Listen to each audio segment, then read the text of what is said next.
صلی علی رسول الکریم اما بعد اعوذ باللہ من الشیطان الرجیم بسم اللہ الرحمن الرحیم قل هو اللہ احد اللہ الصمد لم یلد ولم یولد ولم یکن له کفوا احد صدق اللہ العظیم۔ کہ محمد سے وفات ہونے تو ہم تیرے ہیں، یہ جہاں چیز ہے کیا لوح و قلم تیرے۔ واجب الاحترام عزیز ساتھیوں، دوستوں، بھائیوں، اللہ جل شانہ کا بہت بڑا احسان ہے کہ اللہ کریم نے ہمیں اپنے ذکر کے لیے اکٹھا فرمایا ہے۔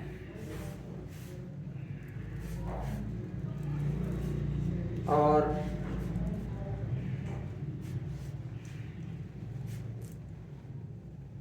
اللہ کا نام اللہ کی توفیق کے بغیر انسان نہیں لے سکتا، اور گناہ سے بھی انسان اللہ کی توفیق کے بغیر نہیں بچ سکتا۔ جب اللہ نیکی کی توفیق دے، جب اللہ نیکی کی توفیق دے تو پھر یہ نہیں کہ دوسرے لوگ ہمیں گناہگار لگنے لگیں۔ اکثر یہ دیکھنے میں آتا ہے کہ جب ہم تھوڑے سے نیک ہو جاتے ہیں یا نیک کام کرنے لگتے ہیں تو پھر باقی دنیا کے لیے ہم کہتے ہیں جی یہ ساری قوم ہی اس طرح کی ہے، یہ عوام ہی اس طرح کی ہے، یہ لوگ ہی اسی طرح کے ہیں، یعنی سارے لوگ ٹھیک ہیں، سارے لوگ غلط ہیں اور ٹھیک کون ہیں؟ وہ میں ہوں۔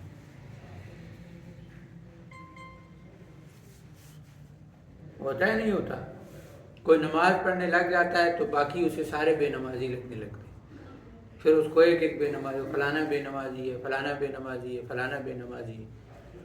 کو داڑھی رکھ لیتا ہے تو پھر وہ اس کو بے داڑھی والے جو ہے نا، جس نے داڑھی نہیں رکھی ہوئی، ہم اس کو عجیب عجیب نظروں سے دیکھتے ہیں، یعنی داڑھی رکھنے کے بعد میں تو جنتی ہو گیا، بغیر داڑھی والا جہنمی ہے، نعوذ باللہ۔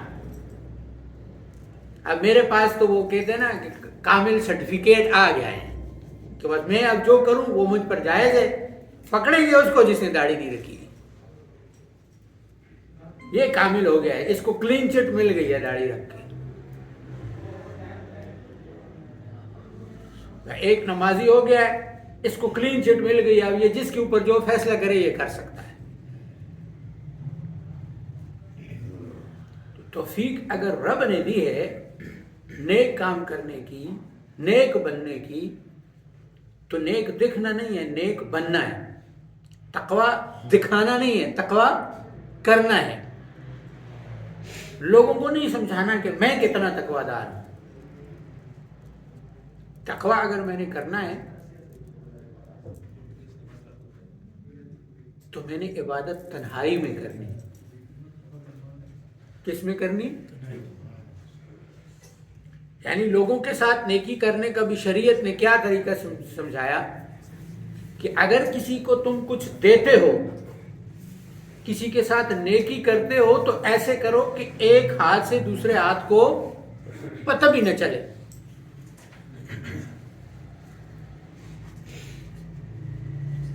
ہمارا مسئلہ یہ ہے کہ ہم نیک دکھنا چاہتے ہیں، یعنی جو میں نیکی کروں وہ دوسروں کو نظر بھی آنی چاہیے۔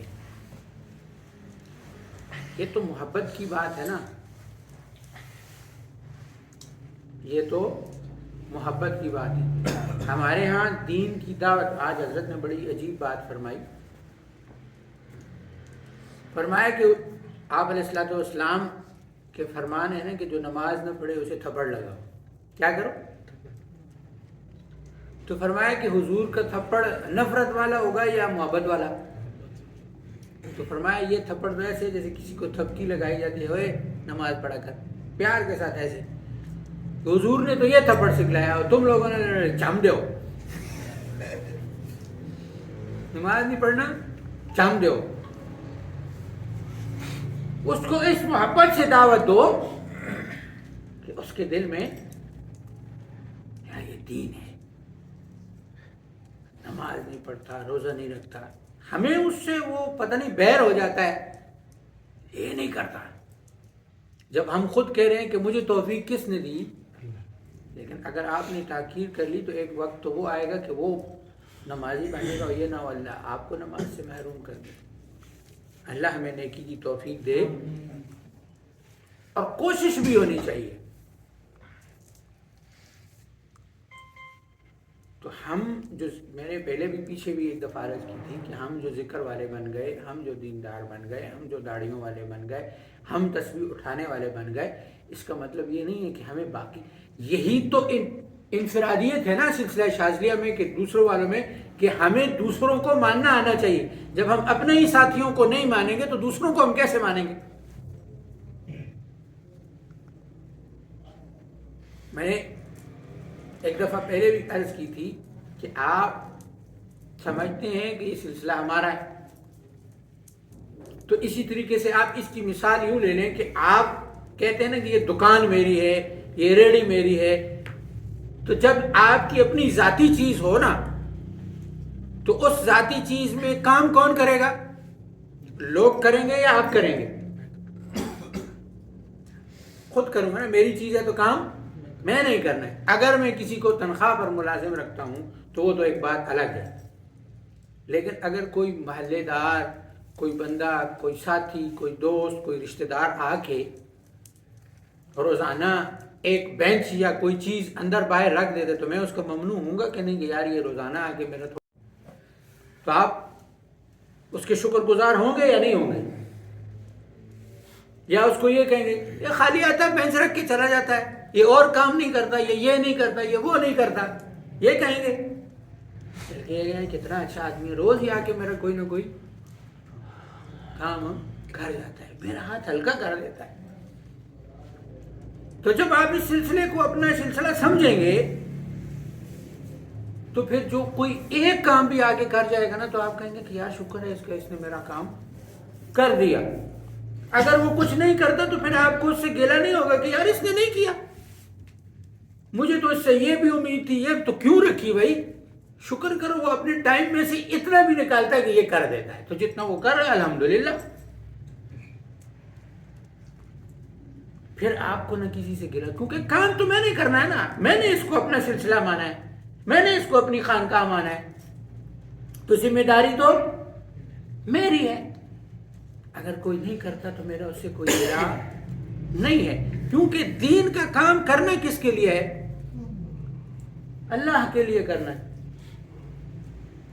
اگر کوئی مجھ سے ڈر کے، ابھی آج صبح بھی ایک ساتھی سے بات ہو رہی تھی تو وہ حضرت کی بات بتا رہے تھے، اسی طرح جیسے بیان میں بات کی حضرت نے تو وہ چیز وہاں پر بھی بیان ہوئی. ایک دن پہلے وہ حضرت کے پاس بیٹھے تھے تو انہوں نے کہا کہ بھائی بات ایسے ہے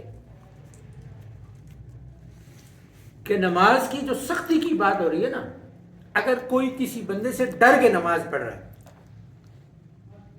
تو یہ نماز کس کے لیے ہوئی؟ اللہ کے لیے یا اس بندے کے لیے؟ تو شرک ہے یا نہیں؟ تو شرک تو اصل وہی ہے جو عبادت میں کیا جائے. اگر ایک آدمی مجھ سے ڈر کے نماز پڑھتا ہے یا مجھ سے ڈر کے دین کا کام کرتا ہے تو پھر اس کو دین کا کام کرنا نہیں چاہیے. جب اس کے دل میں شوق پیدا ہو، محبت پیدا ہو، دین قبول کرنے کی چیز ہے، جب دل سے قبول کریں گے، اس پر عمل کریں گے، وہ چیز آپ کو اوپر لے کے جائے گی، اللہ کے قرب میں لے کے جائے گی. اس لیے جب آپ کسی کو دعوت دیتے ہیں، چاہے نماز کی، چاہے سلسلے کی، چاہے ذکر کی، تو اس وقت اتنی محبت اور اتنی چاشتنی آپ کے الفاظ میں، لہجے میں، یا کم از کم دل میں موجود ہونی چاہیے کہ اس کے دل پہ جا کے اثر کرے. یہ بات تو صحیح ہے. نماز پر وعیدیں نہیں سنانی چاہیے، یہ نہیں پڑھو گے تو یہ ہو جائے گا، وہ نماز پر نماز وہ ایک خاتون نے حضرت کو کال کی نا کہ میری بیٹی نماز نہیں پڑھتی، اور نماز بھی نہیں پڑھتی اور انکار بھی کرتی ہے.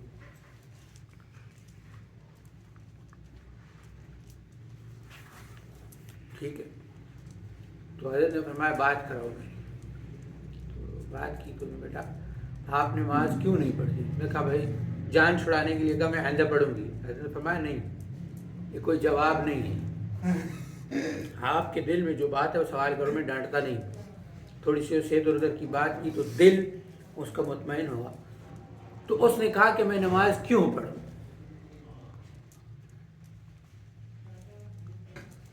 تو حضرت نے فرمایا جیسا بندہ ہوتا ہے نا ویسا جواب بھی دینا چاہیے.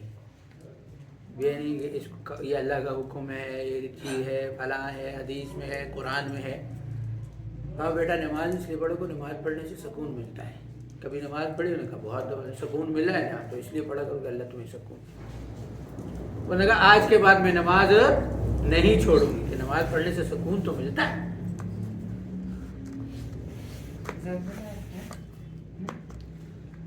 آج آیا ہوا زلزلہ ہے، سمجھ آ رہی ہے؟ کہا خاموشی سے بیٹا کرو. اس لیے عرض یہ ہے کہ جب دعوت آپ دیں تو آپ کے لہجے میں اتنی محبت ہو. آگے سے دیکھو آپ کو یہی چیز تو ہم نے سیکھنی ہے نا کہ سخت کے جواب میں نرم جواب کیسے دینا ہے. سخت لہجے کے جواب میں کسی کی بیوی غصے والی تو اللہ نے تو آپ کی تربیت کرنی ہے نا، ہاں کیا نہیں کرنی.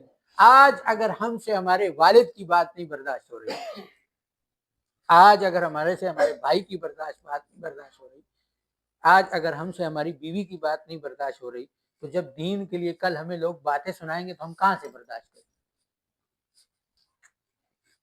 یہ اللہ سکھا رہا ہے، اللہ تربیت کر رہا ہے کہ آپ نے اپنے لہجے پہ کنٹرول کیسے کرنا ہے، آپ نے اپنے غصے پہ کنٹرول کیسے کرنا ہے. غصہ آنا تو فطری چیز ہے، غصہ ہی نہیں آئے ایسا تو نہیں ہوگا، غصہ تو آپ کو آئے گا. غصہ کیا ہوگا؟ غصہ آپ کو آئے گا، لیکن اس غصے کے اوپر کنٹرول ہونا یہ اصل کمال ہے. اس غصے کو ضبط کر کے جو بڑا ہوتا ہے نا، ہم میں سے سارے ادھر بیٹھ کے نا کبھی نواز شریف کو مشورے دے رہے ہوتے ہیں، کبھی عمران خان کو مشورے دے رہے ہوتے ہیں، اور کبھی جنرل آصف منیر کو. اور بات یہ کہ میری طرح گھر میں سالن کوئی نہیں دیتا اور مشورے ہم جنرل آصف منیر کو دیتے. چلتا ہم سے اپنا گھر نہیں ہے اور مشورے ہم کس کو دیتے؟ وہ کہتے ہیں جس کو اللہ بادشاہ دیتا ہے اس کو اللہ بادشاہی بھی سکھاتا ہے. وہ ایسے نہیں بن گیا ہوتا. یہ بیٹھے ہوتے ہیں نا جی فلانا اہل نہیں تھا، فلانی پوسٹ پہ بیٹھ گیا، اہل تو میں تھا. اگر تو اہل ہوتا اللہ تجھے بناتا. باقی یہ بات نہیں ہے، غلطیاں انسانوں سے ہوتی ہیں، یہ نہیں کرے کہ وہ معصوم ہو گئے، لیکن وہ جس سیٹ پہ بیٹھا ہے وہ اس کا اس حساب پہ وہ سسٹم سنبھال سکتا تھا، اسی لیے اللہ نے اس کو بٹھایا. جس کے پاس ڈاکٹر بننے کی صلاحیت ہوتی ہے وہ محنت کرتا ہے، ڈاکٹر بن جاتا ہے. ایک آدمی ایک پروسیجر سے گزر کے گیا ہوا ہے، ہم اس پروسیجر سے گزرے ہی نہیں. ہمارے سے اب ایک مثال ہے کہ یہ ایک چھوٹی سی خانقاہ ہے، اگر ہم اس خانقاہ کا نظام نہیں سنبھال سکتے تو آپ یہ سوچیں کہ آپ کسی ملک کا، کسی علاقے کا نظام کیسے سنبھالیں گے. یہ اللہ اسی کو دیتا ہے کہ جس کے اوپر یہ سنبھال سکتے ہیں. پھر غلطیاں کیسے؟ یا تو پھر یہ ہے کہ ہم غلطیوں سے پاک ہو گئے. جب انسان بیٹھتا ہے تو پھر اس کو سمجھ میں آتا ہے، پھر وہ غلطیاں تو کرتا ہے، پھر چاہے وہ فوج ہو، پھر وہ سیاست والے ہوں، پھر وہ پولیس والے ہوں. ہاں جو زیادہ کرے گا وہ زیادہ غلط، جو کم کرے گا وہ کم غلط، لیکن ایک پروسیجر سے گزر کر وہ اس سٹیج پہ پہنچتا ہے۔ ایک آدمی سپاہی بنتا ہے، اسے حوالدار بنتا ہے، اسے اوپر والے درجے میں، دوسرا ہے وہ پڑھ کے جاتا ہے تو وہ کیپٹن بنتا ہے اور اسے اوپر والے درجوں میں، وہ کرتے کرتے کرتے وہ کرنل اور جنرل بنتا ہے۔ اب یہاں پر آپ آئے ہیں تو شروع میں کیا ہوں گے، پھر کرتے کرتے کرتے، یعنی ایک آدمی دین سیکھنا شروع کرتا ہے تو پہلے وہ دین کا کچھ حصہ سیکھتا ہے، پھر وہ عالم بنتا ہے، 8 سال پڑھتا ہے تب جا کے اس کو عالم کہا جاتا ہے، پھر وہ 2 سال اور لگاتا ہے تو وہ تخصص مفتی بن جاتا ہے، پھر وہ جیسے جیسے اس پہ پڑھتا ہے تو شیخ الحدیث، اور جس کی جتنی محنت اتنا بڑا اس کو درجہ ہے۔ ورنہ کئی لوگ عالم بنتے ہیں، عالم بننے کے بعد وہ دنیا میں آ جاتے ہیں، پھر کاروبار پہ محنت کرتے ہیں، تو عالم تو وہ رہتا ہے لیکن ساتھ میں اس کی محنت اب چینج ہو گئی تو اس کو مفتی اور شیخ الحدیث نہیں کہا جائے گا۔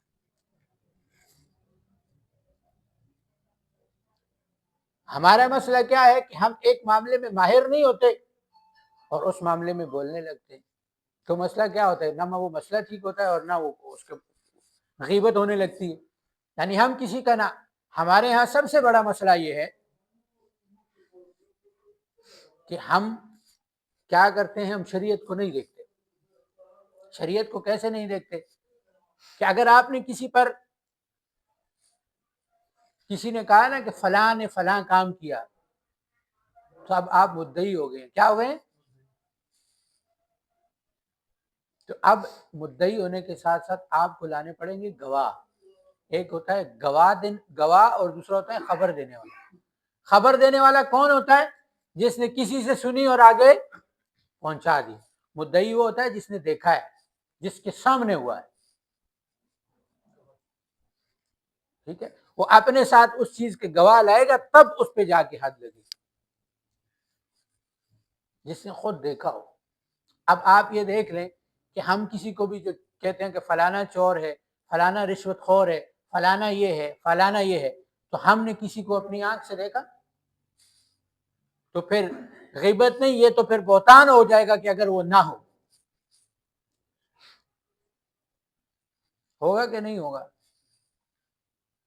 تو جو غلطی آپ نے دیکھی ہو اس پر تو آپ بات کر سکتے ہیں، جو آپ نے دیکھی نہیں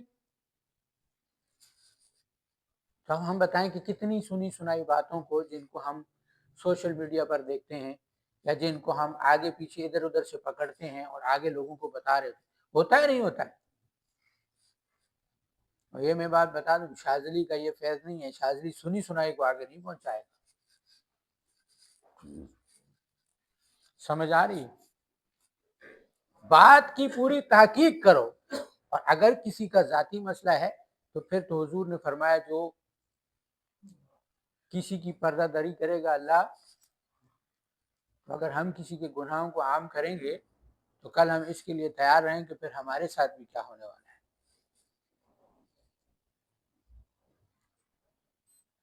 کیونکہ گناہگار تو ہم بھی ہیں نا، گناہوں سے تو کوئی بندہ پاک تو ہے نہیں کہ وہ کہے کہ بس ختم ہو گیا۔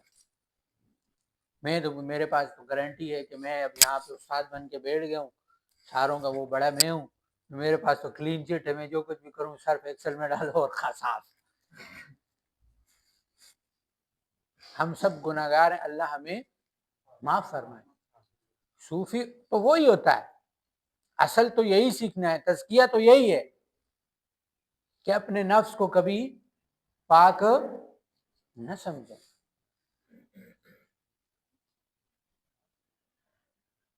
جب یہ سمجھنا شروع کر دیا کہ یہ سارے کے سارے جو بیٹھے ہیں یہ تو گناہگار ہے اور میں سب سے نیک ہوں، تو پھر میرے غرق ہونے میں کیا رہ جائے گا۔ تو اس لیے عرض یہ ہے کہ جب اللہ نے ہمیں نیکی کی توفیق دے دی ہے تو میرے ساتھی تو مجھے اچھے لگنے چاہیے، یار یہ دیکھو یہ کتنا اچھا آدمی ہے، ہر روز آ جاتا ہے، خاموشی سے بیٹھ کے درس سنتا ہے، کتنے غور سے سنتا ہے، تو میرے سے اچھا ہے۔ لوگوں کی خوبیاں نظر آنی چاہیے۔ یہ آ کے بیٹھ گیا سن رہا ہے، پتہ نہیں اللہ کے ہاں اس کا کیا مقام ہوگا۔ جو اس کو اللہ یہاں لے آیا ہے اپنے گھر کے اندر، ذکر والی جگہ کے اندر، کچھ تو اللہ نے رکھا ہوگا کہ آیا ہے سننے کے لیے، یہ آیا ہے اللہ کا نام لینے کے لیے. پتہ نہیں اس کے دل کے اندر کیا ہوگا، پتہ نہیں یہ اللہ کو کتنا محبوب ہوگا. جب میں اپنے لیے یہ دیتا ہوں کہ میں آ گیا اللہ کا نام لینے کے لیے، تو میرے ساتھ آیا میرا بھائی بھی تو میرے سے افضل ہی ہوگا، اس لیے اللہ لایا.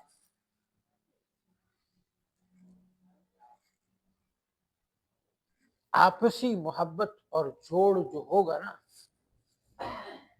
چاہے وہ یہاں ہو اور چاہے گھر میں ہو. میں نے کہا نا لیڈر جو بنتا ہے وہ سب کو جوڑ کے رکھتا ہے. وہ کیا کرتا ہے؟ وہ سب کو جوڑ کے رکھتا ہے. اس کا کام یہ نہیں ہے کہ کسی کی غلطی پکڑی گئی تو اس کو یا تو سزا دینی ہو یا باہر نکالنا ہے. نہیں. اب آج ہے نا ماہر کا کام یہی ہے کہ چور سے کام کیسے لینا ہے. ماہر کا کام یہی ہے.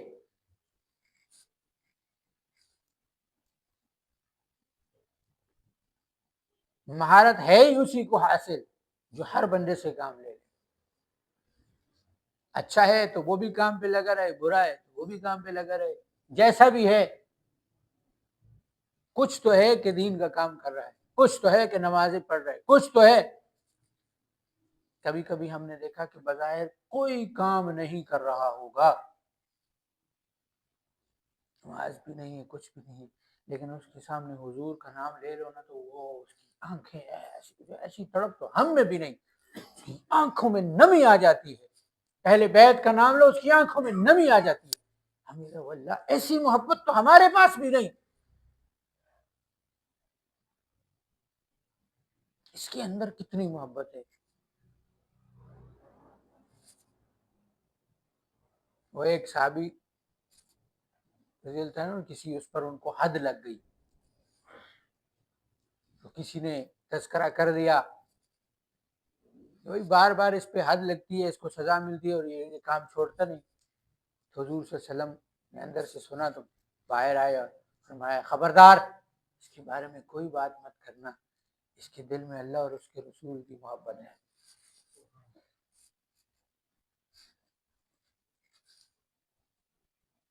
جس کے خلاف ہم بات کر رہے ہوئے ادھر تو حضور تھے نا، دلوں کو بھی جان لیتے تھے. ہاں تو بول پڑے. ہمیں کون بتائے گا کہ جس کے لیے ہم باتیں کر رہے ہیں اگر اس کے دل میں اللہ اور اس کے رسول کی محبت ہوئی، ہم کہاں پہنچ جائیں گے، وہ کہاں پہنچ جائیں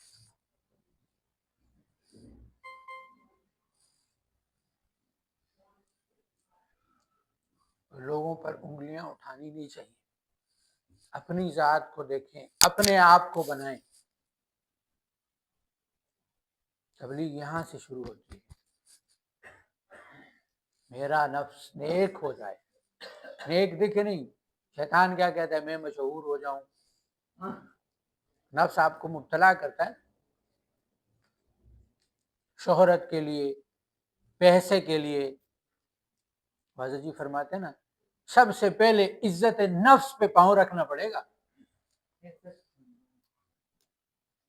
اور ہم نے جو آج تک سنا ہم کہتے ہیں میری کوئی عزت نفس نہیں ہے. ہم کیا سوچتے ہیں؟ میری کوئی عزت ہے، یہی تو انا ہے، یہی تو تکبر کا شروع ہے. لفظ سے ہی سن لو نا، کس کی عزت؟ نفس کی عزت.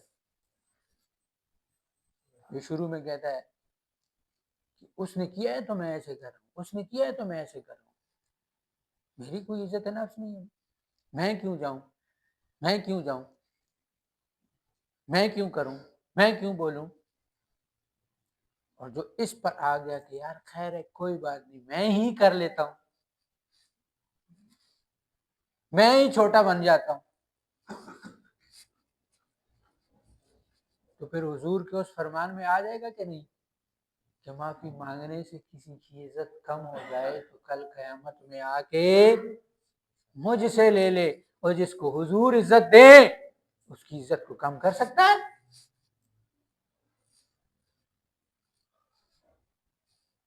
عزت دنیا کی عزت نہیں ہے. یہ جو اللہ فرماتا ہے نا وَتُعِزُّ مَن تَشَاءُ وَتُذِلُّ مَن تَشَاءُ، اس کا ایک مطلب یہ بھی ہے صرف دنیا کی عزت مراد نہیں ہے، دنیا میں جانتا ہی کوئی نہیں ہے بعض ولیوں کو، وہ اپنا کام کر رہے ہوتے ہیں چھپ کر، کسی کو کچھ پتا نہیں ہوتا، مگر جو مقام ان کا اللہ کے ہاں ہوتا ہے وہ آج کی دنیا جانتی بھی نہیں ہے۔ حضور علیہ الصلوۃ والسلام نے فرمایا نا، مفہوم یہ ہے کہ تمہاری محفلوں میں کچھ لوگ آ کے اٹھ کے چلے جائیں گے، آپ کو پتہ بھی نہیں چلے گا کہ کوئی آیا اور چلا گیا، لیکن وہ اللہ کے ہاں تم سب سے زیادہ محبوب۔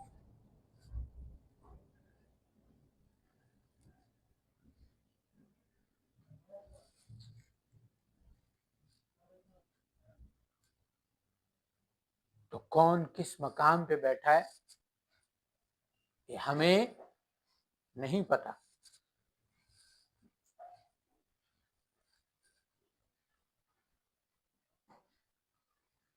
اس لیے جب یہ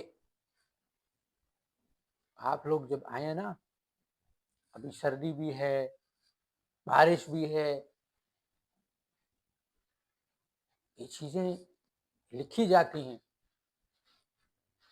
یہ جو بیٹھے ہوئے ہیں نا یہ لکھ رہے ہیں، بارش بھی تھی، ہاں سردی بھی تھی، موسم بھی خراب تھا، شیطان بھی ورغلا رہا تھا مت جاؤ، اس ٹھنڈ میں کیسے جاؤ گے، مگر اللہ یہ گیا، یہ پہنچا،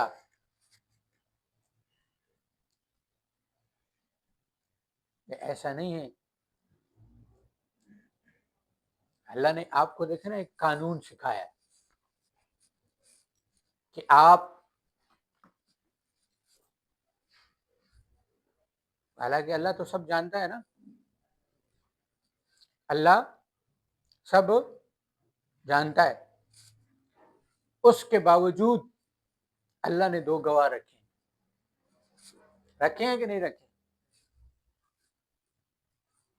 حالانکہ آپ کی ساری اس کی ویڈیو بھی بن رہی ہے، آڈیو بھی ریکارڈ ہو رہی ہے، اور پھر اعضاء بھی بولیں گے۔ وہ اس لیے کہتے ہیں نا، جہاں جاؤ کچھ نہ کچھ پڑھتے رہو، کہ وہ جگہ بھی بتائے گی کہ اس نے میرے لیے پڑھا تھا، اس نے اس جگہ پہ پڑھا تھا۔ شاذلیوں کو چلنے پھرنے کی کیوں ہم نے، اس کی ایک وجہ یہ بھی ہے، جہاں جائے گا پڑھ رہا ہے، وہ جگہ، وہ چیزیں گواہ بنے گی، وہ چیزیں گواہ بنے گی۔ آپ یہاں بیٹھے نا، یہ زمین گواہی دے گی، آپ نے جو کپڑے پہنے ہیں یہ کپڑے گواہی دیں گے، انہوں نے ذکر کیا تھا، انہوں نے اللہ کا نام لیا تھا، انہوں نے اللہ کا نام سنا تھا۔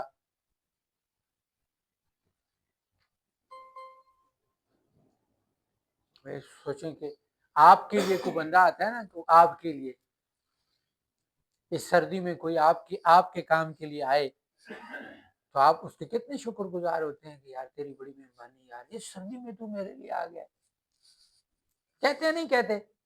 بارش میں تو میرے لیے آ گیا، یار تیری بڑی مہربانی، یار اللہ سے بڑھ کر تو کوئی اور ذات ہے نہیں۔ اللہ کو کتنے محبوب ہوں گے آپ سب کہ جو اللہ کے لیے، اللہ کی بات سننے کے لیے آ گئے، اللہ کا نام لینے کے لیے آ گئے۔ اسی لیے تو فرمایا نا، جب اللہ عبادت کی توفیق دے تو پھر شکر ادا کریں، اللہ تیری مہربانی، تو نے مجھے اپنی عبادت کی توفیق دی ہے، تو پھر اللہ مزید عبادت کی توفیق دے۔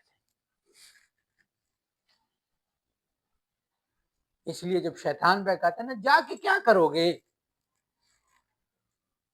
کھانا تو گھر میں بھی کھاتے ہو، ذکر گھر کر لینا، ادھر کیا کرو گے، مگر گھر کے ذکر میں گھر کا ہی ثواب ہے، لیکن جو چل کے جاؤ گے، جو سختی گرمی، جو سردی گرمی برداشت کی، وہ تو نہیں لکھی جائے گی، ورنہ یہ تو ہر چیز لکھتے ہیں، اتنے دور سے آیا، اتنے قدم لگا کے آیا، اتنی سردی میں آیا،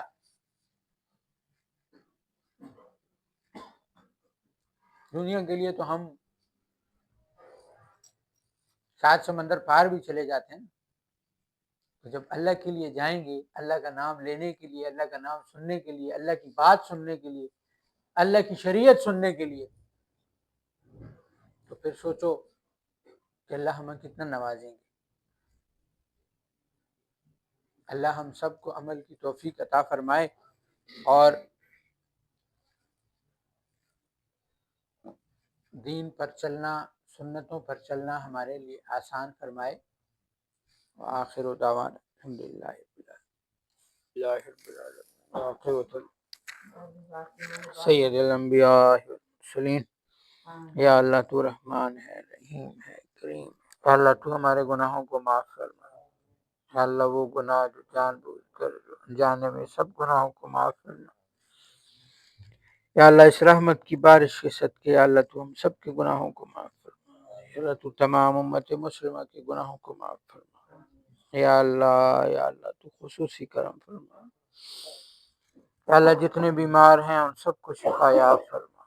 یا اللہ خصوصاً میری والدہ صاحبہ کو صحت عطا فرما۔ یا اللہ تو اپنا خصوصی کرم فرما۔ یا اللہ جتنے بھائی یہاں بیٹھے ہیں ان کی جو پریشانیاں ہیں پوری فرما، دور فرما۔ یا اللہ ان کی جو حاجتیں ہیں پوری فرما۔ یا اللہ اپنا خصوصی کرم فرما۔ ہمارا دین پر سلسلے پر چلنا آسان فرما۔ یا اللہ تمام نسبتیں یا اللہ آسانی سے طے فرما۔ یا اللہ ہمیں نہیں پتہ ہم کیا مانگیں، ہمیں مانگنا بھی نہیں آتا۔ یا اللہ ہم نے اپنی سوچ استطاعت کے مطابق مانگا۔ یا اللہ تو اپنی شان کے مطابق عطا فرما۔ یا اللہ تو اپنی شان کے مطابق بے روزگاروں کو روزگار عطا فرما، روزگار والوں کے رزق میں برکتیں دے۔ یا اللہ قرض داروں کے قرضوں کو غیب کے خزانوں سے عطا فرما۔ یا اللہ تو ہم سب سے راضی ہو۔ یا اللہ تو ہم سب سے راضی ہو۔ یا اللہ ہمیں اپنا قرب آسانی کے ساتھ عطا فرما، عافیت کے ساتھ عطا فرما۔ جتنی دعائیں خیریں برکتیں آقا صلی اللہ علیہ وسلم نے مانگی یا اللہ ان سب میں ہمارا حصہ فرما۔ یا اللہ جن شرور اور فتن سے پناہ مانگی ہے پناہ عطا فرما۔ صلی اللہ تعالی علی خیر خلقہ محمد وآلہ وسلم برحمتک یا ارحم الراحمین، آمین۔